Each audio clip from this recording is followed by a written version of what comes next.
하나님은 여러분들을 사랑하십니다. 아멘. 여러분들을 통해서 하나님이 큰 영광을 받게 되시길 바랍니다. 아멘. 오늘 이 본문 말씀에 보면 시온, 예루살렘 하는 말이 두 번에 걸쳐서 반복해서 나옵니다. 1절에 보면은 시온이여 예루살렘이여 이렇게 나오고, 이전에는 순서를 바꿔가지고 예루살렘이여 시온이여 이렇게 나오고 있습니다. 여기서 시온과 예루살렘은 누구를 이야기하느냐 하면 영적으로 교회를 말합니다. 그리고 성도들을 이야기합니다. 하나님이 교회의 성도들에게 해주고 싶은 말씀이 있어가지고 간절한 마음으로 부르고 있습니다. 예루살렘아, 시온아, 유년교회야, 한국교회야, 내가 너희들에게 꼭 해주고 싶은 말이 있다. 그러니까 내 말에 귀를 기울이고 내 말대로 좀 따라오라. 그렇게 근거하고 있는 말씀이 오늘 이 본문 말씀인 것입니다. 이 말씀 속에서 먼저 하나님이 우리에게 요구하시는 것이 깰지어다 깰지어다 이야기하고 있습니다. 우리에게 깨어나라는 것입니다. 일어나라는 것입니다. 지금 잠을 자고 있는데, 깊은 잠에 빠져 있는데 거기에서 깨어나라는 것이죠. 일어나라는 것입니다. 사도 바울은 로마서에서 이야기하기를, 로마서 13장 11절에서 자다가 깰 때가 벌써 되었다 그럽니다. 자다가 깰 때가 벌써 되었는데도 불구하고 아직 깨어나지 못하고 일어나지 못하고 있는 그런 교회를 향해서, 성도들을 향해서 주시는 메시지가 오늘 이 말씀이라고 하는 것입니다. 여러분, 우리가 자고 있으면 도둑이 들어와서 우리의 소중한 것을 훔쳐가 버립니다. 여러분들이 깊은 잠에 빠져가지고 자고 있으면 몰래 도둑이 들어와서 여러분들 집안에 있는 기중품들 다 훔쳐간다는 것입니다. 근데 우리가 영적으로 자고 있으면 어떤 현상이 일어나냐면은, 영적으로 자고 있으면 영적인 도둑이 와요. 그 영적인 도둑은 누구냐면은 사단이에요. 영적인 도둑이 우리의 영혼 속에, 우리의 신앙생활 속에 들어와가지고, 아, 네가 영적으로 요즘 자고 있구나, 내 소중한 것을 내가 빼앗아가겠다, 그리고서는 그냥 알게 모르게 그냥 빼앗아가 버린다는 것입니다. 처음에 은혜를 받을 때는요 다 믿어져요. 하나님이 살아계시다는 것이 믿어지고, 하나님이 천지 만물을 창조하셨다는 것이 믿어지고, 하나님이 내 인생을 이끌어 주실 것이라는 게 믿어져요. 그런데 영이 잠들기 시작하면은요 의심이 생기는 거예요. 야, 하나님이 계시냐? 아, 요즘 보니까 하나님이 계시지도 않은 것 같아. 하나님이 내 인생을 진짜 책임져 주시나? 의심이 생기는 거예요. 사단이 여러분들에게서 믿음을 훔쳐가 버려가지고 자꾸 의심이 생기는 거예요. 보통 사람들만 그러냐면 그런 게 아니에요. 우리가 생각할 때에 신앙의 거장이라고 하는 사람들도 영적으로 잠들고 있으면 사단이 들어와서 믿음을 빼앗아가 버리는데, 그때는요 하나님에 대해서도 의심해요. 대사수녀의 이야기들을 쭉 읽어보면요 이분이 얼마나 위대한 믿음의 사람입니까? 안 믿는 사람들도 인정할 만한 하나님의 사람, 그래서 노벨 평화상까지 받은 그런 분인데, 이분이 자기 일기에 기록하기를 어느 시점에서는 하나님이 계신지 믿어지지를 않는다, 그런 내용을 적어놨어요. 그 위대한 신앙이라고 생각하는 분도 영적으로 잠들고 있는 그 순간에는요 사단의 그 믿음을 싹 빼앗아가지고 하나님이 믿어지지를 않는 거예요. 하나님이 계시나? 하나님이 계시면은 이렇게 내 사역이 힘들까? 내 삶이 힘들까? 이렇게 생각하기 시작하면서 점점점 믿음이 사라져가 버립니다. 사단이 빼앗아가니까 그렇습니다. 젊은 청소년들이 얼마나 꿈에 부풀어 있습니까? 희망을 가지고서 살아가는 거예요. 지금 힘들고 어렵고 주변 여건은 안 좋아도 희망이 있기 때문에 열심히 열정적으로 살아갑니다. 그런데 그 젊은 청소년들이 어느 순간 희망이 사라져버려요. 사단이 들어와서 소망을 가져가 버리니까 미래에 대한 그런 가능성들이 다 사라져버려요. 그래서 살고 싶은 마음이 없는 거예요. 삶을 포기해버립니다. 사단이 그 희망을 빼앗아가 버리니까 그런 것입니다. 서로 신앙생활을 하면서 가정에서나 교회에서나 웬만한 것은 다 이해했어요. 다 넘어갔어요. 또 뭐 조그마한 일이 있어도 서로 용서하면서 살았어요. 그런데 어느 순간부터 이해가 안 되는 거예요. 이해하고 넘어갈 수가 없는 거예요. 남편이 하는 행동, 아내가 하는 말, 이런 것들이 이해가 안 되는 거예요. 자꾸만 오해가 생기는 거예요. 미워지고 정오심이 생기는 거예요. 왜 그러냐면은 여러분의 마음속에 하나님이 주셨던 그 사랑을 여러분들이 영적으로 졸고 있을 때에, 자고 있을 때에 사단이 훔쳐가 버렸어요. 그래서 사랑이 없는 거예요. 고린도전서 13장 13절에 뭐라고 이야기합니까? 믿음, 소망, 사랑, 이 세 가지는 항상 있어야 된다는 거예요.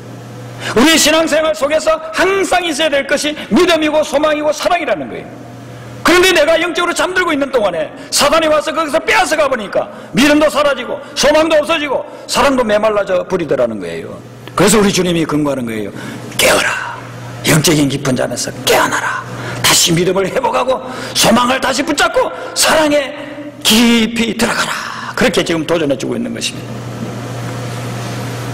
잠을 자지 않더라도 졸게 되면은요 문제가 생기기를 시작합니다. 잠을 자면은요 도둑이 들어오고 졸면은 사고가 날 수가 있습니다. 제가 여기에서 한국에 가가지고 개척할 때였습니다. 개척을 처음에 교화라고 하는 곳에 하려고 하다가 거기에 개척할 만한 장소가 없어서 일산이라고 하는 곳에 교회를 개척했습니다. 그런데 원래 교회 개척하려고 한 그곳에 집을 얻었기 때문에 일산에 개척을 해도 집하고 교회하고는 한 30분이 떨어져가지고 매일 왔다 갔다 해야 돼요. 그래서 일찍 일어나가지고 와가지고 새벽기도 드리고 또 집에 갔다가 아침밥 먹고서는 또 전도하러 가고 또 소그룹 만들어가지고 한 명이라도 데리고서 성경 공부 가르치고 또 두세 명 되면 또 가르치고 이렇게 한 5, 6개월을 하니까요 피로가 자꾸 쌓이는 거예요. 새벽기도 하죠. 낮에는 또 신방 가죠. 낮에 또 전도하러 다니죠. 소그룹 하고 소그룹이 한 나중에는 조금씩 늘었는데 7개, 8개, 막 10개까지 되는 거예요. 뭐 소그룹이라 해가지고 여러 명이 모이는 거예요. 한 명 와도 그냥 1대1로서 그렇게 소그룹을 하니까 소그룹은 숫자는 늘어나고 사람은 그리 많지 않지만 기초를 잘 다져야 된다 생각가지고 그렇게 다니다 보니까 쉬지를 못한 거예요. 그래서 어느 날 일산 쪽에서 소그룹을 인도하고서 이제 집에 들어가기 위해서 차를 먹고서 파주 쪽으로 쫙 가는데 막 졸리는 거예요. 졸리고 견딜 수가 없어요. 막 꼬집고 해도 안 돼요. 그렇게 졸다가 꽝 하는데 다리 난간을 들어받아 버렸어요. 그게 2차선 왕복도로예요. 지금은 신도시가 써가지고 뭐 4차선, 6차선 이렇게 막 넓어졌지만 그때만 해도 2차선 좁은 그 시골길에서 그렇게 차가 하나가 탁 부딪혀가지고 쓰니까요. 한 몇십 분 동안 차들이 움직이지를 못해요. 민폐를 끼친 거예요. 만약에 그때 다리 난간에서 굴러 떨어졌다고 한다면은 오늘 이 시간 제가 여기 서 있지 못할 수도 있을 거예요. 그걸 끌고 가가지고서는 견적을 내보니까 14년 전인데 처음 몇백 불이 나와요. 여기 돈으로. 처음 몇백 불. 차라리 폐차시켜버리는 게 낫겠지만은 개척하면서 쓰라고 누군가 기증해 주신 분의 그 분 마음을 생각해서 폐차는 시키지 않고 그걸 고쳐가지고 많은 돈을 들어가지고 고쳐가지고 타고 다니면서 느꼈습니다. 이렇게 목회해서는 안 되겠구나. 교회를 성장시키고 하나님의 나라를 확장시키기 전에 내가 하나님 나라 먼저 가버리겠구나. 그래서 그때부터 패턴을 바꾸기를 좀 시작을 했습니다. 여러분 우리 육신은 쉬어야 돼요. 육신을 쉬지 않으면 천하장사라도 쓰러지고 맙니다. 한 일주일만 잠 한숨 안 자고 한번 해보세요. 일주일이 뭡니까? 사흘만 그렇게 해도 다 쓰러져 나갈 수밖에 없습니다. 육신은 쉬어줘야 돼요. 그런데 영은 잠자면 안 된다는 것입니다. 영은 항상 깨어있어야 된다는 것입니다. 그래서 주님이 우리에게 도전해주고 있는 거예요. 깰지어다 깰지어다. 깨어나라는 것입니다. 잠에서 깨어나는 것뿐만 아니라 졸지도 말라는 것입니다. 졸면 꾸벅꾸벅 졸고 있으면 그러면은 그때에 꽝 하고 사고가 난다는 것입니다. 우리가 지금 이렇게 주일날마다 와가지고 모이는 이유가 뭘까요? 일주일 동안 삶을 힘들게 살아가다 보면은요 나도 모르게 내 영혼이 지쳐가지고 졸기를 시작하는 거예요. 나도 모르게 내 영혼이 지쳐가지고 한 주 빠져버리면은요 그냥 깊은 잠에 들어가는 거예요. 그래서 하나님이 천지를 창조할 때에 일주일에 한 번씩은 나에게 나와라. 꼭 주일을 지키라. 안식일을 지키면서 나하고 만나자. 영적으로 네가 깨어나야 된다. 조는 것에서 깨어나야 되고 잠든 것에서 깨어나야 된다. 그래서 일주일에 한 번씩 모여서 예배드리게 하고 찬양하게 하고 성도님들 만나가지고 회복되게끔 그렇게 만들어 주신 거예요. 이번 한 주간도 여러분들 얼마나 힘들었었습니까? 육신적으로 많이 피곤하고 힘들고 정말 이 주일날 그냥 하루 교회 안 가고 푹 쉬었으면 하는 그런 분들도 있지 않으시겠습니까? 교회를 개척해서 한 3, 40명 모일 때였습니다. 근데 이렇게 모여가지고 예배를 드리니까 교회가 조그만하니까요 또 저는 목소리가 좀 큰 편이고 하니까 조는 분이 아무도 없어요. 아무도 졸지 않아요. 그런데요 어떤 분이 한 분 50대 후반에 여자분을 전도를 해왔어요. 근데 이분은 와가지고 1분만 지나면요 그때부터 깊이 주무시는 거예요. 주무시기를 시작하는 거예요. 그래서 이제 제 생각에는 이분이 얼마나 힘드시면 주무실까 그렇게 이제 생각하고 뭐 이번 주만 그러시겠지 했는데요, 그 다음 주 한 달, 두 달이 지나도요 교회 와가지고요 다 모든 짐을 주님 앞에 내려놓고 편안한지 그냥 푹 주무시는 거예요. 그리고 설교 끝날 때 되면은 그냥 깨는 것도 아니고 하품을 하면서 깨내시는 거예요. 그래서 전도에 오신 분에게 물었어요. 저분이 왜 예배 시간마다 저렇게 조시는지 주무시는지 왜 그러냐고 한번 좀 알아보라고 했어요. 그랬더니 그분이 알아볼 것도 없이 이야기를 하는 거예요. 목사님, 저분은 심장이 약해가지고요 아침에 일어나면 심장약을 먹어야 되는데 그 심장약을 먹고 나면 졸린대요. 그래서 교회 오기 전에 심장약을 먹고서 와가지고 예배를 드리니까 예배 드릴 때는 졸 수밖에 없다는 거예요. 그래서 그때부터 제가 이해를 했어요. 그분은 아무리 주무시고 졸아도 심장약을 드셔서 그러구나. 여러분들 중에서 혹시 주무시면 약을 드신 줄 제가 알겠습니다. 근데 오늘은 주무시는 분이 아무도 없어요. 뭐 평소에도 없지만 있을 수가 없는 게 성경 말씀이 깰지어다 하고 있는데 어떻게 졸겠어요. 하나님께서 우리에게 도전해 주는 이것은 영적으로 깨어 있어야만, 그래야만 사단이 들어올 때 우리가 막을 수가 있고, 영적으로 졸지 않아야만 파수꾼의 역할을 내 영혼 속에 담대하게 해서 어떤 악한 영의 그런 계계도 다 물리치면서 하나님이 주신 소중한 것을 유지할 수 있기 때문에, 그래서 깨어 있으라고, 잠들지 말라고 그렇게 하고 있습니다. 여러분들이 깨어 있을 뿐만 아니라 그 다음 단계로서 해야 될 게 뭐냐면은 주변을 봐가지고 여러분의 가족이나 아니면 우리 성도님들 가운데서 요즘 영적으로 졸고 계신 분이 있다 생각하면 그분을 깨어드려야 돼요. 어떤 분은 숲속에 잠자는 공주와 같아가지고 누가 깨워주지 않으면 스스로는 깨어나지 못하는 분들이 있어요. 영적으로 그냥 깊은 잠에 빠져들면은요 스스로는 깨어나지를 못해요. 그래서 그냥 세상에 푹 빠져서 살고 있는 사람들이요, 지금도 이 시간에도 여기 있지 않고 저 밖에 있는 분들은 대부분이 그런 분들이에요. 영적으로 그냥 깊은 잠에 빠져 있는 거예요. 여러분들이 가서 깨워줘야만 돼요. 기도로서 깨우고 사랑으로서 깨우고 말씀으로서 깨워줘야만, 그래야만 일어날 수 있는 사람들이.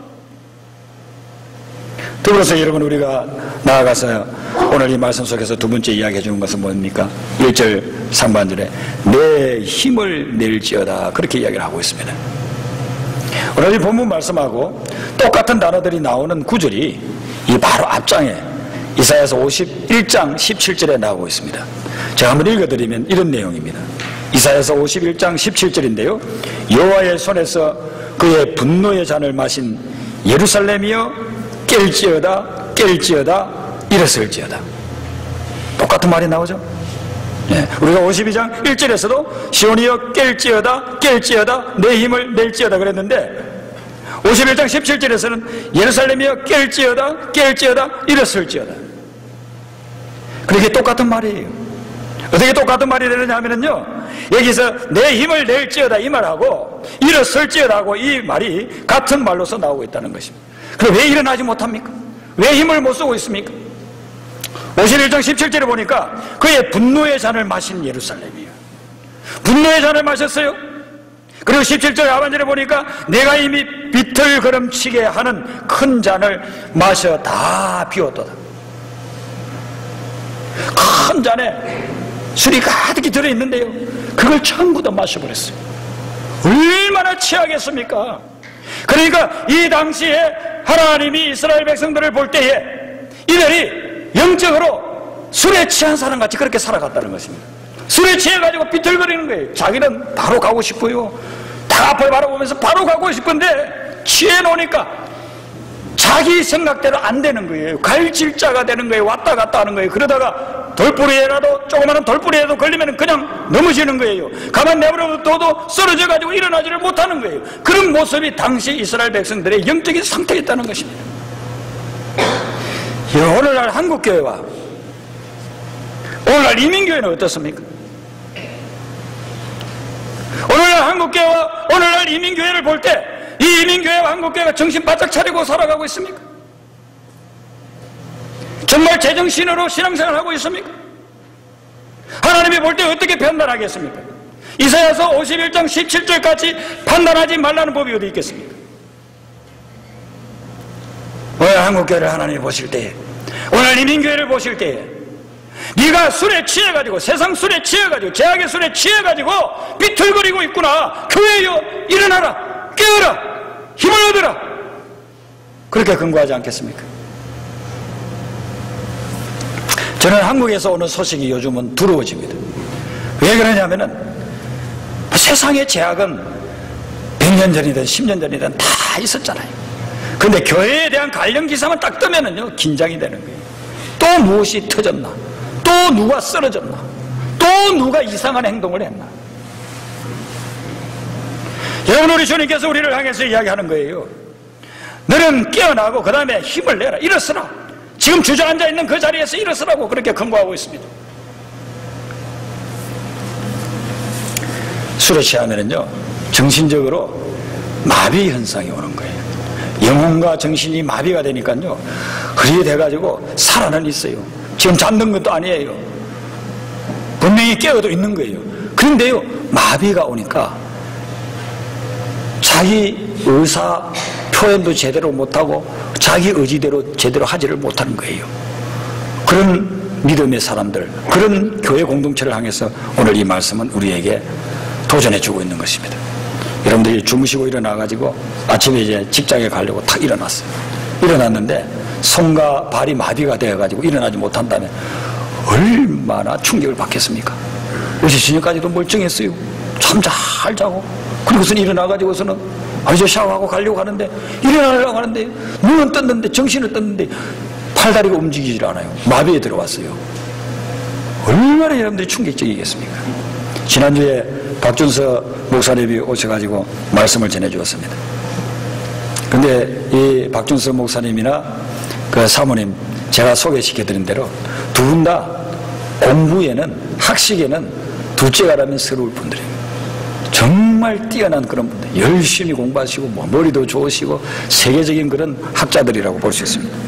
근데 신학 공부를 하면서 공부를 많이 하고 연구를 많이 하다 보면 영적으로 체험이 약한 경우가 많아요. 근데 이분들은 그러지를 않아요. 체험도 많이 하셨어요. 사모님이 장상 교수라고 제가 말씀드렸는데, 이분이 쓴 글을 제가 읽으면서 참 감동과 은혜를 받았습니다. 아들이 둘인데 큰아들이 고등학교 1학년 때였어요. 자기 책상 앞에 앉아가지고 공부를 하는데 공부 잘하겠거니 하고서 이렇게 지나가면서 보니까 자세가 좀 정상적이지 않아요. 그래서 병원에 데려갔습니다. 병원에 데려가서 검진을 해보니까 척추측만증이라는 병이 걸렸다는 거예요. 그 사람의 척추는 우리가 이렇게 옆에서 보면 그 S자로 돼 정상이잖아요. 그런데 이렇게 S자가 아니고 옆으로 S자가 돼버려요. 그 점점점 나아주면 이제 애가 그 중병에 이제 걸리는 그런 과정을 가고 있는 거예요. 한참 자랄 때, 고등학교 1학년이니까 뭐 10cm, 15cm씩 1년에 자랄 때 아닙니까? 그런데 척방떡이 걸려가지고 애가 키가 자라지 않네요. 어떻게?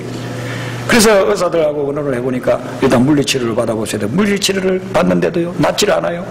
대수술을 해야 되는 것입니다. 수술실로 들어갔습니다. 10시간 동안 수술을 받았습니다. 수술실 밖에서는요, 이 목사님 네 분이 손을 붙잡고서 같이 눈물을 흘리면서 부모하면서 아들을 위해서 기도합니다. 장상 교수님 말씀이 그래요. 내가 학교에서 교수하느라고 이 애를 돌보지 않아가지고 이 애가 이렇게 척추 측만증까지 왔구나. 자기 자괴감과 죄책감으로서 괴로워서 고통스러워서 더 눈물이 나는 거예요. 그렇게 하면서 기도를 하면서 10시간을 지냈습니다. 10시간이 지나고 수술이 마치고 그 다음에는 다 의사가 나오는데 의사 선생님이 물어보는 거예요. 어떻게 됐습니까? 수술이 잘 끝났습니다. 그래서 제가 감사하는 마음으로 다행입니다. 감사합니다. 수고하셨습니다. 이제 그 마취만 풀리면 됩니다. 마취에서 풀려가지고 깨어나기를 기다렸습니다. 그럼 몇 시간 지나니까 애가 마취에서 풀려가지고요, 눈도 뜨고 말도 하고 이렇게 이야기하고 손도 움직이는 거예요. 일어나 보라고 하니까 애가 일어나지를 못해요. 수술하면서요, 척추에 어떤 신경을 잘못 건드린 거예요. 하반신 마비가 와버린 거예요. 10시간 수술해가지고 이제는 애가 제대로 건강하게 자랄 거니 그렇게 생각했는데 10시간 수술 후에 온 것은 더 큰 엄청난 충격적인 그런 사고가 벌어지고 있는 거죠. 하반신이 불소가 되면은 평생을 저렇게 살아가야 되고 휠체어 타고 살아가야 되고 그 아이를 생각하니까 너무 고통스러워 청천백년 같은 그런 소리를 들은 거예요. 이 사모님이 눈물을 흘리면서 생각을 해보니까 자기가 잘 아는 어떤 목회자 한 분이 있는데 기도를 많이 하시고 신유의 은사가 강하게 나타나는 분이에요. 그래서 그분은 급히 연락을 했습니다. 우리 아들이 이렇게 해가지고 수술을 했는데 10시간 수술 후에 그냥 하반신 마비가 와서 얘가 그냥 평생 대소변도 받아내야 되고 이렇게 살아야 돼요. 어떡하느냐고. 빨리 좀 오시라고. 그분이 만사를 제쳐주고 와가지고서는 기도를 하기 시작합니다. 다리를 만지면서 몇 시간을 기도했습니다. 그렇게 기도하고 그리고서는 이제 그분은 가시고 밤이 되었는데 잠이 안 와요. 그동안도 많이 피곤했는데도 잠이 오잖아요. 아들이 하반수 불신으로 이렇게 살아야 될 것을 생각하니까 그 아들을 생각하면서 기도하다가 울다가 또 조금 졸다가 기도하다가 울다가 다리만 보고 있는 거예요. 다리만. 그네 밤이 한밤중이 됐는데요, 아들 다리를 보는데 아들 다리에 발가락이 하나가 움직이기를 시작하는 거예요. 그래서 할렐루야 하나님 감사합니다 하면서 그 발가락을 붙잡고 또 기도를 합니다. 근데 발가락이 2개가 움직입니다. 그 다음에는 발바닥이 움직이고 발목이 움직이더니만은 나중에 이 아이가요 일어나서 걷기를 시작하는 거예요. 하나님께 할렐루야 찬양을 드리면서 이후에 어떤 고백을 하느냐 하면은 우리는 우리 아들을 통해서 우리의 신앙과 신학이 완전히 달라졌습니다. 그전에는 책을 읽고 묵상하고 그리고 거기에서 자기들 생각한 것을 학생들에게 가르쳤어요. 그런데 이제부터는 내 아들을 걷게 하신 하나님, 하반신이 불수가 된 내 아들을 치유해주신 하나님, 능력의 하나님을 강의실에서 전가하기를 시작한 거예요. 놀라운 역사들이 일어나는 것입니다. 이런 우리가 영적으로 회복이 되기 시작하면, 하나님 앞에서 기도와 말씀을 통해서 영적으로 회복되기 시작하면 하나님의 능력이 임하게 되는 줄로 믿습니다. 사도행전 3장에 보면은 태어나가지고 한 번도 걸어보지 못한 그런 안전뱅이 환자가 있었습니다. 자기가 일을 할 수 없으니까 구걸해가지고 먹고 사는 거지예요. 베드로와 요한이 그를 만났습니다. 그럼 베드로와 요한에게도 돈 좀 달라고 구걸하는 것밖에 할 수가 없었습니다. 그런데 베드로와 요한이 뭐라고 이야기하느냐면은, 네가 원하고 네가 지금 우리에게 요청하는 응가 금은 내게 없지만 나사렛 예수 이름으로 명하노니 일어나 그를 찌어다. 나사렛 예수 이름으로 명하노니 일어나 그를 찌어다 하는데, 성경에 뭐라고 이야기하느냐면 발과 발목이 힘을 얻었다는 것입니다. 오늘 말씀 1절에 보세요. 내 힘을 낼지어다. 예수 그리스도를 의지하면서 영적으로 회복되면 내 몸속에 힘이 들어오고 능력이 들어오고 발과 발목에 힘이 들어와서 일어서가지고 걷기도 하고 뛰기도 하고 찬양하는 역사가 일어나게 될 줄로 믿습니다. 영이 살아야 육도 사는 줄로 믿습니다. 하나님이 우리를 만들 때에 영과 육이 있는 존재로 만들었어요. 영이 죽으면 육이 아무리 화려한다 할지라도, 아무리 건장하고 아무리 재능 맞다 한다 할지라도 육이 제 기능을 발휘할 수가 없어요. 영이 살면 육의 능력이 나타나서 제대로 살게 되는 줄로 믿습니다. 오늘 이 말씀 속에서 계속해서 도전해주는 힘을 내라, 다시 걸어라, 이것은 우리의 영적인 코드를 어디에 꼽아야 되느냐 하면 하나님께 꽂으라는 것입니다. 하나님의 능력의 전기가 이 우주 공간에 쫙 흐르고 있어요. 그런데 우리가 플러그를 하나님께 쫙 꽂으면 그 능력이 우리의 삶 속에 쫙 흘러서 들어오게 되는 것입니다. 그래서 우리 주님께서 네가 그 플러그를 나에게 꽂고 그리고 힘을 내라, 일어나라, 내 인생은 얼마든지 일어나서 달려갈 수 있는 그런 인생이다 라고서 도전을 해주고 있는 것입니다. 그리고 오늘 마지막으로 한 가지 더 볼 것은 1절 중반절에 보시면 거룩한 성 예루살렘이여 내 아름다운 옷을 입을지어다. 하나님이 우리에게 아름다운 옷을 입혀주기를 원한다는 것입니다. 그런데 여러분, 양복점에 가가지고 양장점에 가가지고 백화점에 가가지고요 진짜 멋진 옷을 여러분들이 사왔어요. 딱 마음에 들어요. 근데 그 옷을 입기 전에 해야 될 게 있어요. 내가 입고 있는 더러운 옷을 먼저 벗어야 돼요. 내가 입고 있는 세상에 때가 묻은 티끌이 막 묻어있는 찢어진 세상 삶에서 이렇게 찢어지고 저렇게 찢어진 그런 것들 갖다가 다 벗어야 돼요. 그리고 나서 아름다운 옷을 입어야 돼요. 우리가 주님 앞에 나올 때 주님이 항상 이런 순서로 요구를 합니다. 로마서 13장에 보면은 사도 바울이 이렇게 이야기했어요. 12절 하반절에 어둠의 일을 벗고 그 다음에 빛의 갑옷을 입자. 혹시 여러분들에게 요즘 어둠의 일이 여러분들을 점령하고 있지는 않습니까? 어둠의 일들이 여러분의 생각과 영혼과 여러분의 삶을 갖다가 붙잡고 있지 않습니까? 오늘 이 예배를 드리면서 그 어둠의 일들을 다 벗어버리시기를 바랍니다. 전부 다 벗어버리세요. 그리고 빛의 갑옷을 입으시고 예수 그리스도를 입고서 이 자리를 떠나시기를 바랍니다. 여러분, 우리가 아름다운 옷을 입으려고 하면은요, 이 아름다운 옷이라고 하는 것은 디자인이 잘 돼 있는 것도 아름다운 옷이 될 거고, 그리고 아주 컬러가 잘 배합되어 있는 그런 옷도 아름다운 옷이 되겠지만은, 아름다운 옷이 되려고 하면은요, 그보다도 더 먼저 전제되는 조건이 뭐냐면 깨끗해야 된다는 것입니다. 아무리 디자인을 잘해놓고 아무리 컬러풀한다 한다 할지라도 깨끗하지 아니하면은 그는 아름다운 옷이라고 할 수가 없다는 것입니다.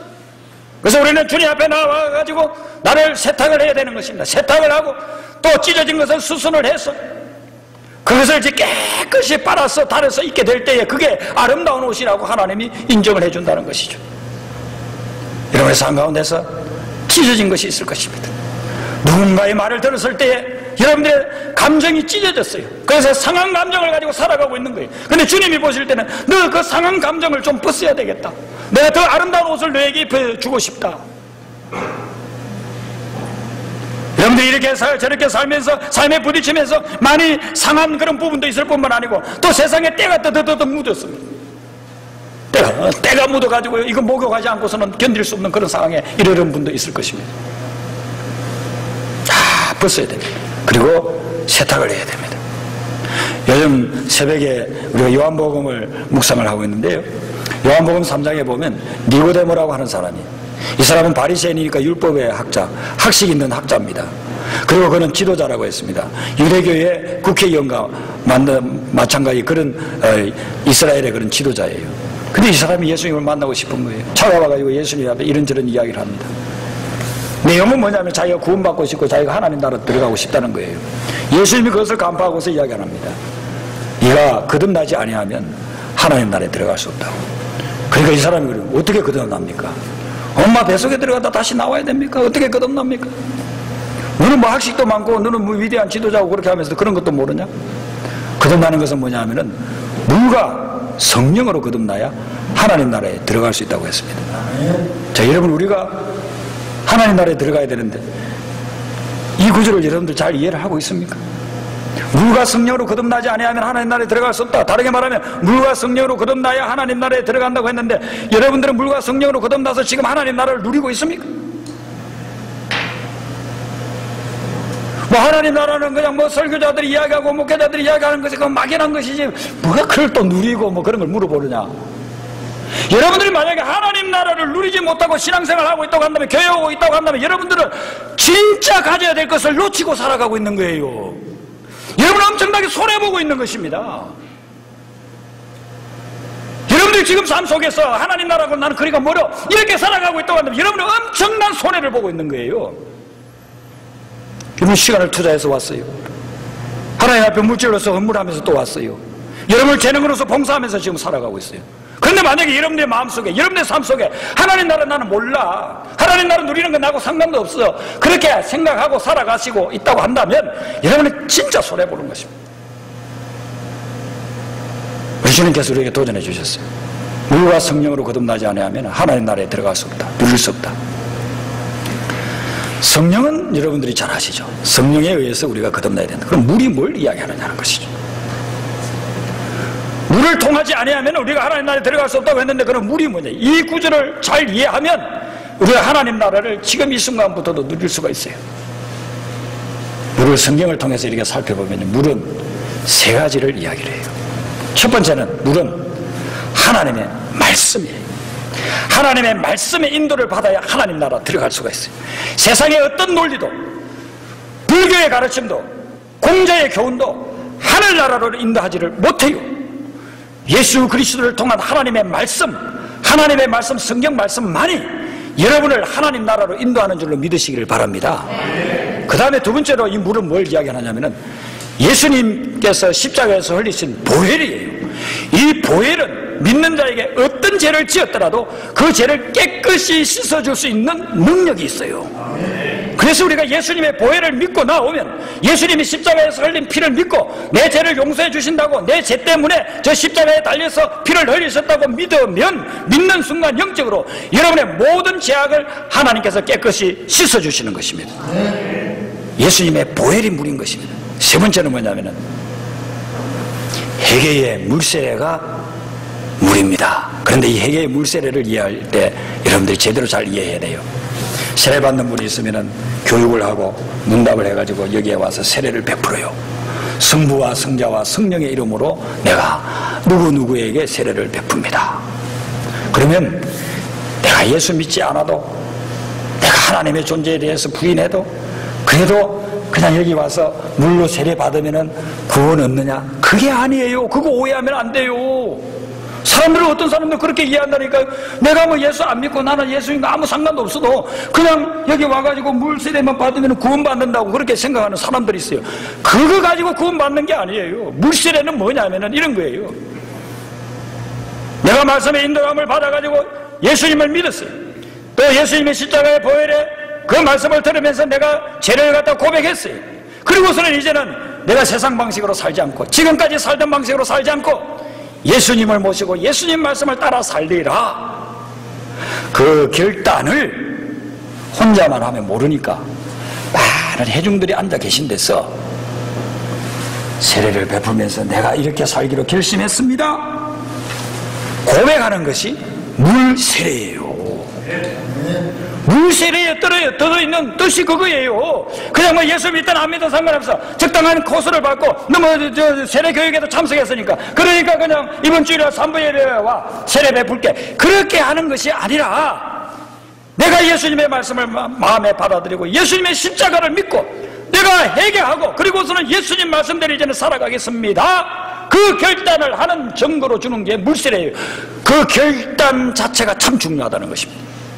그런 결단을 한 사람들은 누구든지 하나님의 백성이 되었고 하나님 나라를 누릴 수 있는 줄로 믿으시길 바랍니다. 조금 더 제가 쉽게 한 번만 더 예를 들고 여러분들에게 설명을 드리면요, 지금 저쪽 룸 안에 하나님 나라가 있다고 생각하자고요. 하나님 나라가 있다고 딱 생각을 하고 저쪽 룸 안에 대기실에, 그러면은 이 물 세 가지가 어떻게 역사하느냐 하면은, 하나님의 말씀인 물은 어떻게 하냐면, 유니온 교회에 가면 예배센터로 들어가 봐라. 그러면 들어오다가 왼쪽 제일 안쪽에 문이 하나 있는데 그 안쪽으로 들어가면 하나님 나라가 그 속에 있을 것이다. 그런데 와가지고요, 하나님의 말씀을 안 보니까 유니온 교회에 있다더라 해가지고 저쪽에 가가지고 화재난 장소에서 자꾸 찾고 있는 거예요. 아무리 찾아도 없어요. 요 건너가면 있나 보다 해가지고 건너가가지고요, 또 사무실에 가서 막 찾아요. 없어요. 비전센터 가서 찾아요. 없어요. 나중에 디렉션을 보니까 거기가 아니고 예배센터로 들어가가지고 왼쪽 안에 있는 문으로 들어가라. 이렇게 구체적으로 하나님 나라에 들어가는 것을 가르쳐 주는 것이 하나님의 말씀, 이 말씀에 물 통과해야 된다는 거예요. 그러면 이제 어떻게 되느냐면은 안에 들어가려고 하는데요, 딱 문지기가 하나 있어요. 여기는 너무나도 거룩한 곳이기 때문에 함부로 못 들어온다고. 당신 보니까 너무 지저분하다고. 지저분한 옷을 좀 벗으라고. 여러분들 한국 가려고 하면은 LA 공항에서요, 금색대가 있지 않습니까? 삐삐삐 걸리면요 못 들어가요. 국회의원도 못 들어가요. 장관도 못 들어가요. 금색대 통과하려고 하면요, 거기에서 요구하는 대로 호주머니에 있는 거 다 내놔야 돼요. 그거 다 확인해야 돼요. 필요 없는 것은 아예 못 가지고 들어가게 해요. 요즘은 물도 큰 거는 못 가지고 들어가잖아요. 화장품도 큰 거는 못 가지고 들어가잖아요. 액체 폭탄일까 봐가지고. 다 내놔야 돼요. 다 내놓고서 다 씻어주고 다 벗겨주고 다 갈아입게끔 하는 그 과정이 어디냐면은 예수님의 십자가 보혈이에요. 그 보혈을 통과해야 돼요. 그 보혈을 통과해야만 저기 안으로 들어갈 수 있어요. 그리고 마지막 물어요. 당신 진짜 여기 들어올 거냐고. 그럴 때 저는 들어가겠습니다. 예수님을 주인으로 삼고 들어가겠습니다. 물로 말미암지 않고는, 보이지 않는 성령 외에 물로 말미암지 않고는 하나님 나라에 들어갈 수 없다고 했습니다. 여러분들 하나님의 말씀을 믿습니까? 네. 예수님의 십자가 보혈을 믿습니까? 네. 여러분들이 세상 거 다 버리고 주님의 뜻대로 살아가기로 결단했습니까? 네. 하나님 나라가 여러분의 마음속에 삶 속에 임한 줄로 믿으시기를 바랍니다. 네. 그렇게 살아갈 때에 우리의 삶 속에는 아름다운 옷을 입고 살아가는 삶이 된다는 것입니다. 여러분, 오늘날 교회도 깨어나야 되는 것입니다. 교회가 깨어나야만 그 교회 공동체 속에 있는 한 개인이 깨어나는 것입니다. 중세시대에 얼마나 교회가 타락을 했습니까? 암흑시대라고 부르지 않았습니까? 그때 그 암흑시대를 갖다 변화시키기 위해서 애썼던 분들이 다른 사람들이 아니고 종교개혁자들이, 이 종교개혁자들이 한 것은 무엇입니까? 종교개혁자들이 한 것이 그들의 구원은요, 말씀으로 돌아가자, 성경으로 돌아가자, 성경으로 돌아가고 말씀으로 돌아가서 성경이 나에게 뭐라고 이야기해 주니, 말씀이 나에게 뭐라고 이야기해 주는지를 듣자는 것입니다. 그래서 말씀으로 돌아가고 성경으로 돌아갔을 때에 그들은 영적인 깊은 잠에서 깨어날 수가 있었고, 그리고 마치 마비 상태와 같은 그런 상태에서 그들은 깨어나서 세상을 변화시키는 빛으로 소금으로 살아갈 수가 있었던 것이죠. 오늘 하나님께서 우리에게 도전해 주는 것이 무엇입니까? 우리 개인이나 이 유형교회가 영적으로 깨어나서 이민사회와 미국을 변화시키고 21세기의 전 세계를 복음화시키는 그런 위대한 하나님의 일꾼들로 쓰임받는 그런 역사가 있기를 주님의 이름으로 축원합니다. 기도하시겠습니다.